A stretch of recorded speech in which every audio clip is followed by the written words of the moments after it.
Este é um programa produzido pela Faculdade de Ciências Humanas e da Saúde e pela Faculdade de Educação. O nosso programa chama-se Um Fato, Duas Visões e o nosso convidado especial de hoje é o professor Dr. Leandro Feitosa. Tudo bem, professor? Tudo bem. E, como sempre, junto comigo, a professora Neide Noffs, também doutora, que é a diretora da Faculdade de Educação. Nosso tema de hoje é homens autores de violência. Como é que você começou a trabalhar com isso, professor? Bom, a história é longa, não vou contar detalhes, mas eu trabalhei 10 anos primeiro com mulheres, vítimas de violência que foram com mulheres em situação de prostituição. Depois eu fiz o doutorado e eu resolvi mudar meu foco, né? Eu fiquei muito interessado porque com o trabalho com as mulheres eu percebia muito o quanto as mulheres sofriam de violência. E você não tem literatura, nem tinha muita literatura do trabalho com homens. E aí quando foi aprovado a Lei Maria da Penha em 2006, eu tive um companheiro, um amigo que trabalhou junto comigo, que me convidou para a gente começar a montar o primeiro grupo em São Paulo, no estado de São Paulo, já dentro da aplicação da Lei Maria da Penha, atendendo aquilo que está colocado na lei, que é os homens serem encaminhados para trabalhos socioeducativos de reeducação. Então, a gente tem duas coisas, uma que você disse faltava literatura, e você então contribuiu para a literatura tendo um artigo nesse livro que chama-se Feminismos e Masculinidades. O professor tem um artigo, né, sobre esse trabalho sobre o qual nós estamos falando hoje. E você estava dizendo que esse é um dos primeiros grupos de trabalho com homens dentro de uma proposta específica e que tem um apoio governamental, é isso? Na realidade, o apoio governamental é mais uma parceria, né? Porque a gente não conseguiu, isso ainda não é uma política pública, isso ainda não está oficializado dentro das instâncias públicas como uma atividade obrigatória. A gente tem hoje uma parceria com a primeira vara de violência doméstica aqui da Barra Funda e eu atuo dentro de um coletivo chamado Coletivo Feminista Sexualidade e Saúde. Então, os grupos estão acontecendo lá nesse espaço, nesse momento. Mas eles são obrigatórios, eles são as pessoas, os homens que chegam a você, eles chegam porque são encaminhados pela Secretaria de Justiça. De Justiça. Então, mas vamos dizer assim, que eles não são necessariamente obrigados. Ele é uma recomendação da juíza, que é quase uma intimação. Eles são, a gente faz o que chama de mega audiências, a juíza, uma vez a cada 3 meses, no fórum aqui da Barra Funda, chama os homens que foram intimados, estão autuados para o processo, para responder o processo. A gente apresenta a proposta e a juíza recomenda a participação deles do grupo durante um período de 4 meses, são 4 meses, durante uma vez por semana, 2 horas, com grupos de 15 homens, em torno de 15 homens, para fazer um trabalho que é de reflexão sobre os eventos que levaram à violência e sobre as possibilidades de revisão sobre isso. E eles vão? Vão. A grande maioria vão. Eu brinco que eles chegam de focinheira, né? No primeiro momento, raivosos, bravos, meio que obrigados a participar, mas depois que o vínculo se estabelece, que às vezes é muito rápido, às vezes pelo tempo que a gente já tem de trabalho, o vínculo se dá às vezes no primeiro dia, no segundo dia, antes demorava mais tempo. Hoje a gente tem uma metodologia de trabalho que facilita muito o vínculo deles, posso até depois detalhar um pouco sobre isso. E eles acabam aderindo voluntariamente depois, eles acabam ficando, eles gostam de participar. Eu tenho hoje homens que já estão com 20, 30 participações, quer dizer, o limite era 16. Eles já estão com mais de 20 porque eles gostam de ir para o grupo. Você falou homens autores de violência contra a mulher, né? E violência contra a mulher. Essa mulher, de alguma forma, participa desse grupo? Tem acesso a esse grupo? Não. Como é feito? Então, a gente tem o seguinte, as políticas públicas de atendimento às mulheres, elas têm os serviços de referência às mulheres, as organizações sociais que fazem o acolhimento dessas mulheres que foram vitimadas pela violência de gênero, doméstica, né? E não existia, ou existe muito pouco, referências de trabalho com os homens. Então, o que a gente tenta fazer? É fazer grupos de homens com homens, é específico de homens com homens, os educadores, os coordenadores dos grupos também são homens nesse momento. Aí tem toda uma questão metodológica de por que criar grupos só com referências Conta masculinas. um pouquinho por que é só com Porque homens. tem uma questão seguinte, há uma grande resistência dos homens do diálogo com as mulheres. Sim. Né? Há uma dificuldade, e essa dificuldade, se tiver uma técnica mulher no grupo, o tempo de participação e de envolvimento do homem demoraria mais. Tem dois mecanismos que pode acontecer. Bom, tem várias variáveis. Primeiro, achar mulheres preparadas para ouvirem os desaforos, os xingos, toda a catarse que os homens falam, tem contra as mulheres. Eles falam mesmo, é um primeiro momento de acolhimento, onde eles trazem a versão deles do que ocorreu, né? Sempre a mulher é inadequada, é a louca, a culpa é dela, né? Sempre tem essa coisa de colocar a responsabilização da violência primeiro no outro. Mas você não acha que sim, esse mesmo comportamento ocorre no grupo de mulheres? Quer dizer, não é uma particularidade dos homens, mas é uma particularidade de pessoas que de alguma maneira estão refletindo sobre algo que elas não conseguiram lidar. Exatamente. Por isso que quando tem um acolhimento de homens com homens, tem uma vantagem.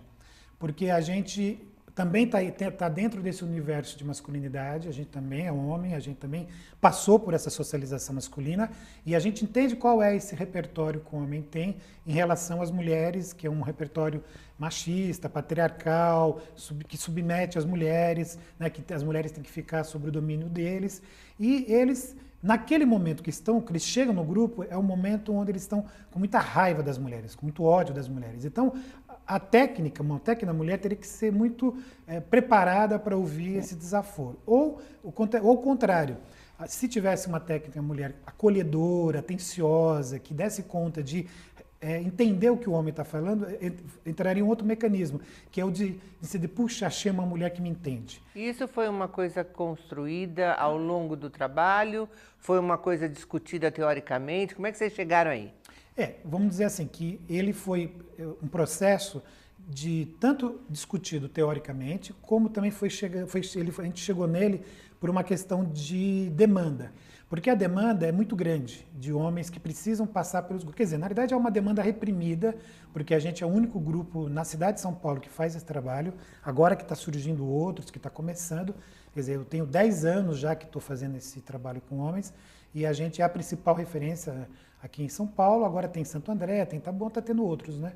Mas a gente começou por uma questão de que os técnicos, a gente eram 2 homens que iniciamos o trabalho, a demanda era grande e a gente percebeu que metodologicamente o trabalho sendo de homens com homens, o envolvimento, o acolhimento, o vínculo dos homens ao trabalho poderia que os grupos demorassem menos tempo, não exigiria que o grupo demorasse muito tempo. Então a gente consegue fazer um trabalho em 4 meses muito intenso, muito forte, muito profundo, com grandes capacidades de mudança, tanto no discurso como também no comportamento dos homens. Por quê? Porque eles participam coletivamente desse processo e isso ajuda bastante a atender as demandas que a gente tem hoje de discutir a questão da violência com os homens. Eu quero, assim, do ponto de vista educacional, se tem um agressor, tem um agredido. Então também essa pessoa agredida também tem uma manifestação, também Sim. tem uma reação, ou não tem reação, fica submissa. Torna a insistir, o link com a figura da agredida. Embora vocês trabalhem só com homem, não há um link com essa mulher no sentido de ser agredida e como lidar. Eu sei que é trabalho específico, mas eu quero saber de vocês. Vocês que trabalham com homens, tem algum link? Não pensaram, não fizeram, não fazem isso? Então, eu acho que os movimentos feministas e os serviços que existem hoje no município tem já o foco de trabalhar com as mulheres. Não, mas esses homens que você atua, esses homens específicos, não, não tem nenhuma, não digo resposta, link mesmo, que né? Eu vou mudar um pouco da a sua pergunta, porque assim, me ajuda aí. De alguma maneira, talvez porque eu também pense na questão do vínculo, né? Homens que agridem mulheres. Isso. Então, como é que se trabalha essa percepção do homem, não só sobre suas questões, mas a capacidade de olhar para quem ele está agredindo? Então, essa é uma questão que é de fundo sobre o trabalho. Os homens tratam as mulheres numa condição de subordinação. E eles olham para mulheres como eles olharam a socialização que muitos tiveram de uma mãe cuidadora, protetora, serviçal, né?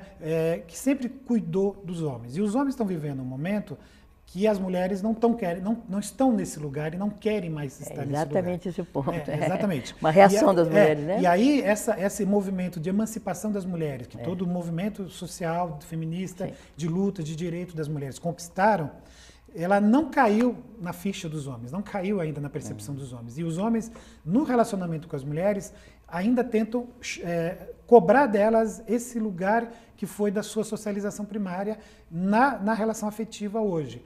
E aí eles querem que a mulher, além de ser uma boa mulher, uma bonita mulher, mas que também esteja subordinada às vontades dele.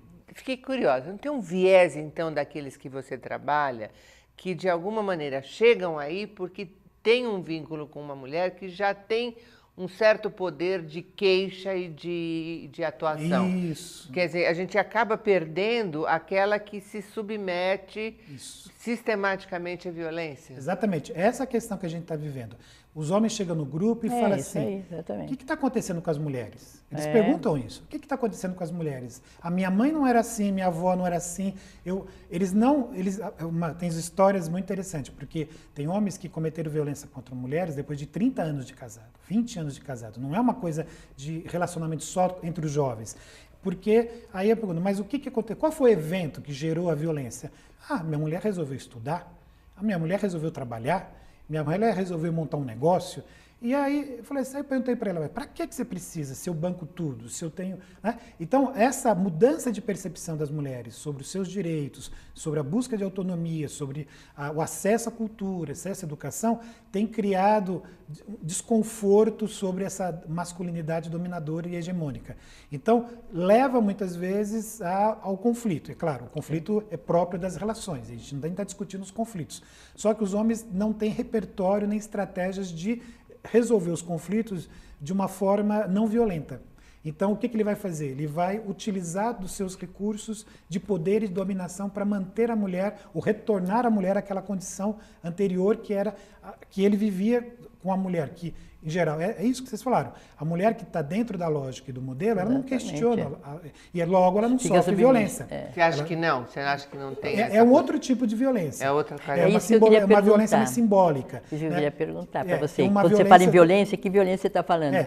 Porque essa violência simbólica da manutenção de um modelo, é claro que ela é uma violência. A mulher que aceita que ela está numa condição, né, atrás de um grande homem tem uma grande mulher, que fica na condição subordinada, inferiorizada, né, de cuidadora do espaço do privado, da vida doméstica, dos filhos, ela também está perdendo condições de ampliação do seu repertório, da sua vida, dos seus direitos.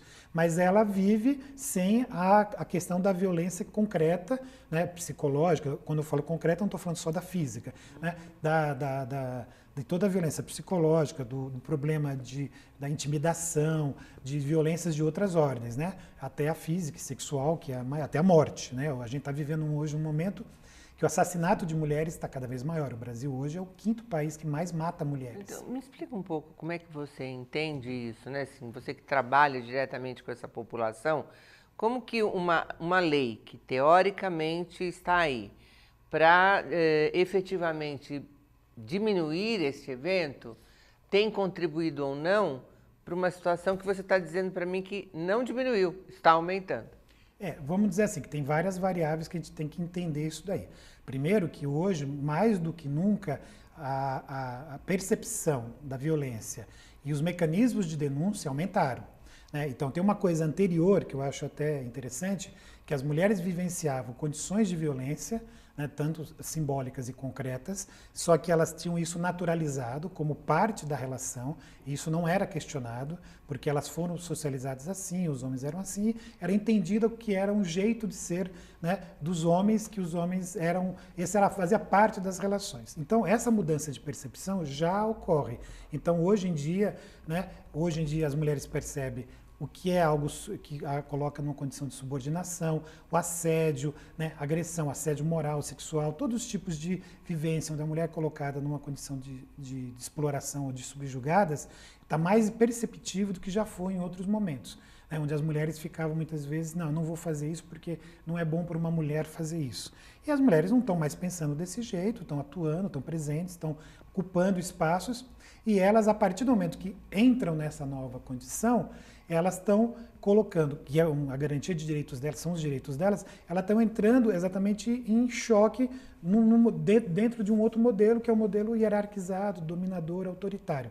Então, essa é uma questão, né? E aí a percepção fica maior, as denúncias ficam maiores, né? E a violência fica maior. Então tem uma mudança, não que a violência não acontecia, mas ela não era nomeada, ela não era rotulada, ela não era percebida. Então ela já tem uma percepção maior, tem mecanismos de denúncia maior e, claro, também tem um registro de maior situações de conflito e de violência concreta e também de mortes, né? Estatisticamente, a gente já então, alcançou maior índice de assassinatos de mulheres, de feminicídio, né, que se fala, né, que nunca houve na história, né, por causa exatamente dessas mudanças, dessa luta, dessa constante transformação que se tem hoje na relação entre homens e mulheres. Lendo assim, você fala grupos de reflexão, né? Grupos de reflexão são homens que autores. E aí, qual é os resultados que se tem? Quer dizer, não quero, sem ser preconceituoso, assim, a reflexão, porque quando a gente se vê envolvida emocionalmente, a gente perde depois. Como é isso? Vamos imaginar o seguinte, que lá é um espaço diferenciado do que o homem tem na sua socialização cotidiana. Então a gente até tem uma utopia de que aquele modelo de socialização que os homens estão convivendo durante 4 meses, ele também se reflita na sua vida fora dali. Porque lá, os homens no cotidiano, quase todos os espaços, eu estou generalizando, mas é mais ou menos isso que acontece, a gente não tem espaço de questionamento ou de reflexão sobre a nossa masculinidade. Então, no bar, no trabalho, no futebol, né, todos esses espaços são de fortalecimento de um modelo dominador e controlador, de empoderamento dos homens, na manutenção desse modelo do patriarcal machista. No grupo, ele tem uma coisa diferente. Ele acolhe esse discurso, a gente ouve esse discurso, mas a gente também bota crivos sobre esse discurso e começa a questionar, será que esse modelo está servindo ainda para vocês? Porque a questão não é com as mulheres primeiro. A questão primeiro é assim, a manutenção desse modelo ainda é possível fazer a manutenção? Será que ele não é um projeto fracassado de masculinidade? A gente está trabalhando com a ideia de um projeto fracassado de masculinidade. Porque o homem hoje não é mais o provedor, o homem hoje não garante domínio e controle sobre nem si. Muitas vezes não era antigamente também, né?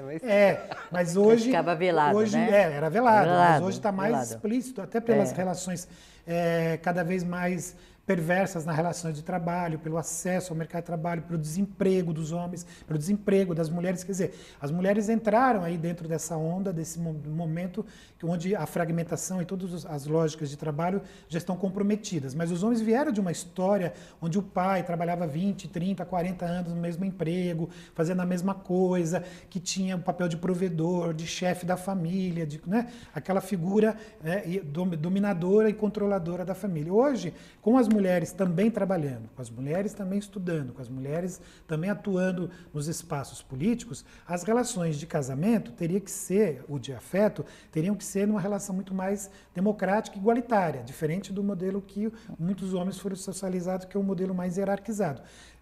A ideia é boa, a prática é difícil. O exercício disso é muito difícil. E aí é isso que a gente leva para os homens. Olha, a pergunta dos homens é engraçada, porque eles chegam com essa pergunta. O que mudou? O que está acontecendo? Eles realmente assumem uma ignorância sobre as mudanças históricas, sócio-históricas que estão acontecendo nas relações afetivas, nas relações de trabalho, né, e na família. Né? Eles não conseguem entender que aquele modelo que lhe foi socializado não serve, muitas vezes, para a manutenção de uma família hoje. Sim, e eu queria saber de você mais uma outra opinião. Eu trabalho mais com mulheres, né? Tá. Na função de professora, formo professoras. E tem uma frase que a gente usa, e eu trabalho, que é a mulher escondida na professora.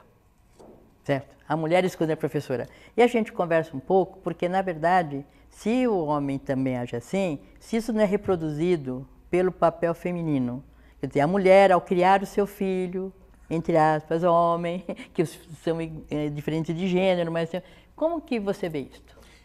Que você fala no sentido de colocar essa responsabilidade de reprodução do modelo pela mulher. Pela mulher, exatamente. A gente está... Ou pela professora, que é escondida. Eu acho assim, a gente não pode cair nessa armadilha de dizer, se ele é assim, é culpa das mulheres. Sim, porque vira uma armadilha isso de dizer que se o homem é machista porque foi a mulher que educou.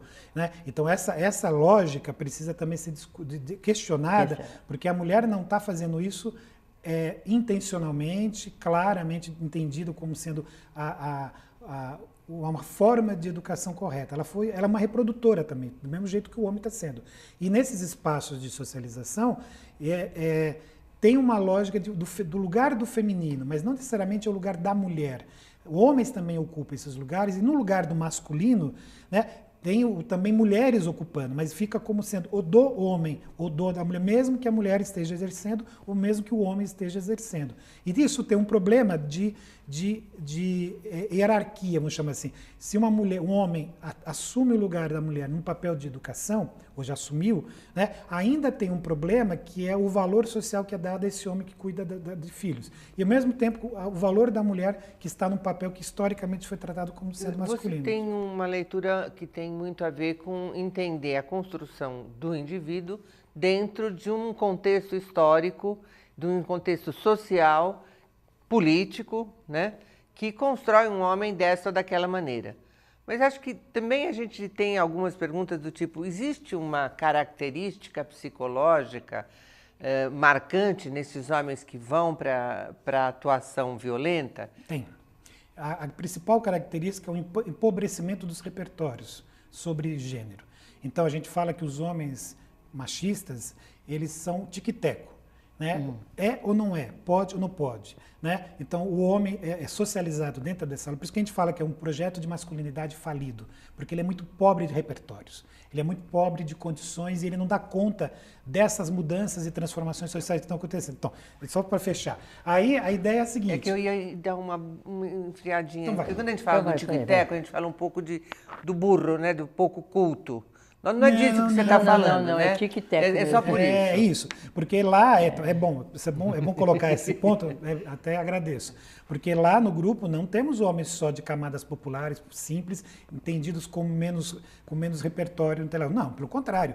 Eu tenho gente com doutorados, eu tenho juízes, eu tenho delegados, eu tenho advogados, eu tenho professores universitários, eu tenho todo o perfil de homens. Né? Então, assim, a gente fica pensando, porque tem ou não tem repertório. É o pobre operário sem dinheiro que ficou nervoso e bateu na mulher. Não, pelo contrário. Todos eles têm uma característica, vamos chamar assim, quase de única. Todos passaram pela formação patriarcal machista, independente da classe social e dependendo das condições. Então, a forma é a mesma. Então, o cara, tem uma cena muito boa que eu gosto de contar, que tinha um cara lá que era um grande engenheiro, que tem um escritório nos Jardins, um prédio que ele tem lá, o escritório dele de engenharia com vários funcionários, e ele encostava o carrão dele lá e deixava o panobrista todo dia e tal.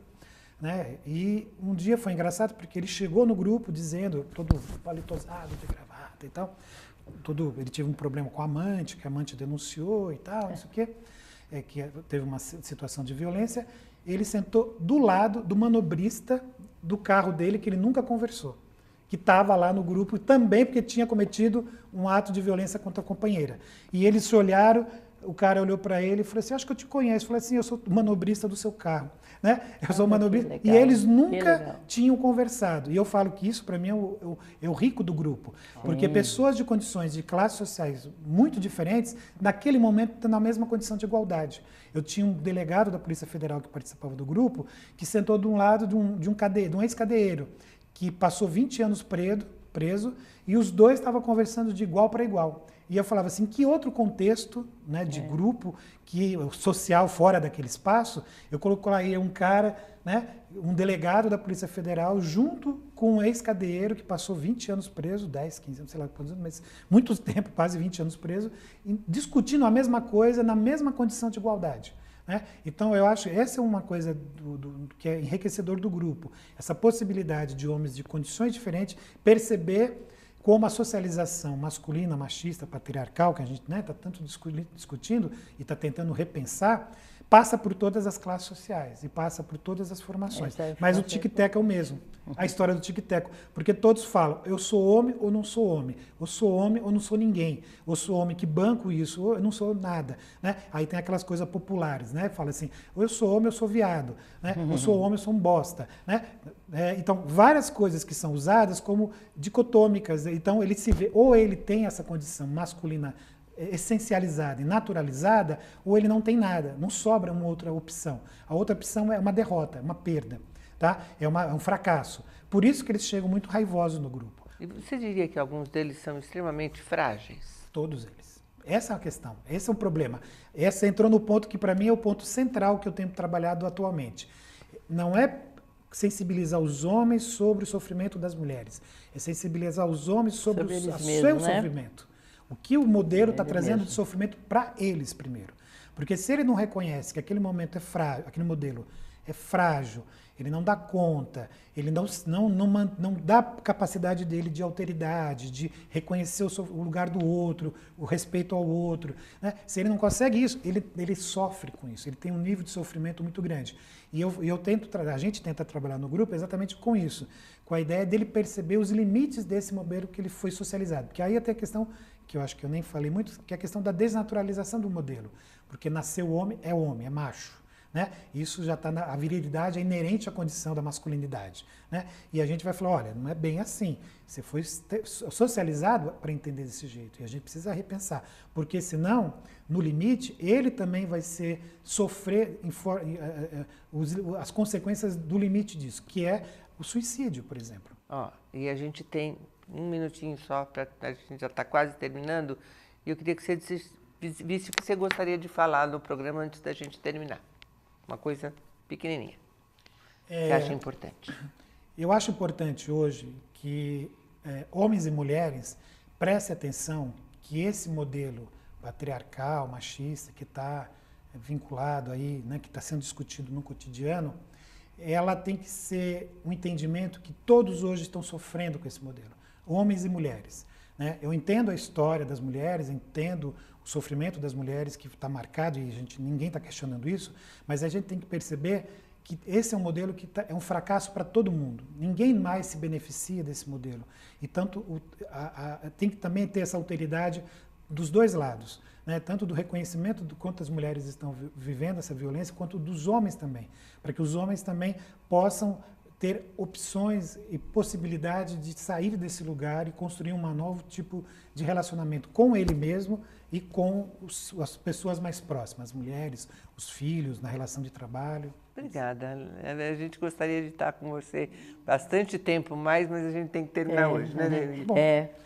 Foi sensacional, né? Porque eu acho que o importante é aumentarmos as nossas dúvidas sobre esse assunto, porque daí então, a gente estuda mais. Vocês viram que vocês me cortaram um monte, porque tem muita coisa para falar. Né? Tem muito legal. Vamos nos despedir, agradecer, muito obrigado. Esperamos vocês numa próxima oportunidade. Muito legal.